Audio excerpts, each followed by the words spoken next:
जहाँ तक मैं जानता हूँ रामायण के संबंध में कि रामायण कब बनी कब नहीं बनी, रामायण कब लिखी गई और राम कब पैदा हुआ, इसके बारे में बहुत विस्तार से मैं कुछ बताने वाला हूँ।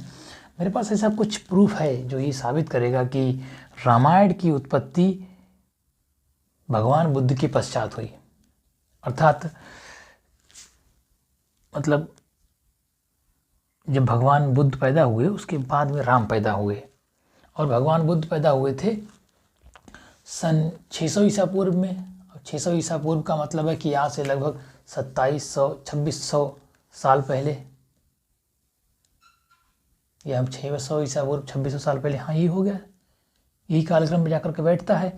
और उसके पश्चात में राम पैदा हुए। हमारे पास बुद्ध के पैदा होने के भरपूर साक्ष्य हैं।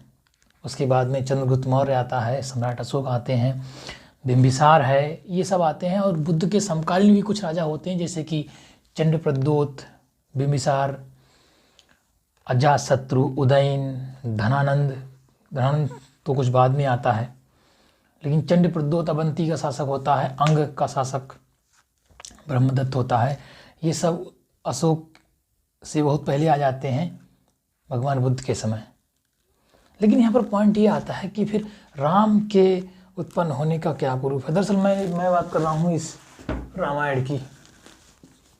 ये वाल्मीकि की रामायण है और इसमें बहुत कुछ दिया गया है।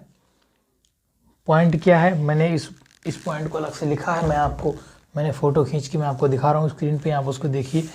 पॉइंट ये है, इसमें लिखा है यथा ही चोरः सा तथा ही बुद्ध स्थतागतम नास्तिक मात्र विद्धि तस्माद्धि यह शक्यतमः प्रजानाम स नास्तिके नाभिमुखो बुद्ध स्यात्। अयोध्या कांड है, वाल्मीकि रामायण की बात हो रही है, पेज नंबर 451 अयोध्या कांड की है, पेज नंबर 451। जरा देखिएगा आप लोग, रामायण में बुद्ध का उल्लेख है। इसका मतलब ये होता है कि बाद में ही रामायण बनी या लिखी गई है वाल्मीकि के द्वारा। यहाँ पर लिखा गया है कि जैसे चोर दंडनीय होता है उसी प्रकार वेद विरोधी बुद्ध भी दंडनीय है जो नास्तिक है। बुद्ध कौन? नास्तिक है, जाहिर सी बात है। आपने अगर बुद्ध को पढ़ा तो आप लोग समझ जाएंगे कि बुद्ध ईश्वर को नहीं मानते थे, भाई ईश्वरी सत्ता में विश्वास नहीं करते थे। नास्तिक और तथागत, नास्तिक मतलब चारवाक, तथागत मतलब बुद्ध को तथागत कहा गया है। दोनों एक ही हैं, इन्हें राजा द्वारा दंड दिलाया ही जाए, किंतु जो बस के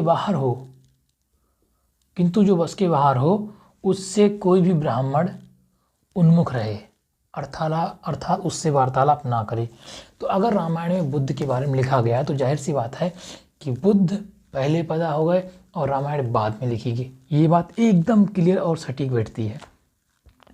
तो अगर बुद्ध के बारे में हमें सटीक जानकारी मिल सकती है, उनके बनाए गए, उनके हमको आर्कियोलॉजिकल सोर्सेज भी प्राप्त हैं, लेकिन राम के कोई सोर्सेज प्राप्त नहीं हैं। तो जहाँ तक मुझे लगता है कि एकदम पूर्णतया राम काल्पनिक हैं, क्योंकि राम के होने का कोई भी सबूत दिखाई नहीं देता है। बाकी के उनसे पहले के राजाओं के होने का सबूत है, लेकिन राम के होने का सबूत नहीं है। ठीक है, जहाँ तक है मैं अगले के वीडियो में बात करूँगा। पहले तो अगर ये वीडियो आपको सही लग रही है तो सब्सक्राइब कर लो। अगले वीडियो में अगर आपको प्राप्त करनी है कि आपको ये वीडियो पहुंच जाए, जो बहुत इंपॉर्टेंट बात करने वाला हूं मैं, कि भगवान शिव की उत्पत्ति कैसे हुई, कृष्ण कैसे पैदा हुए, इनके बारे में जो सटीक जानकारी वो मेरे पास है।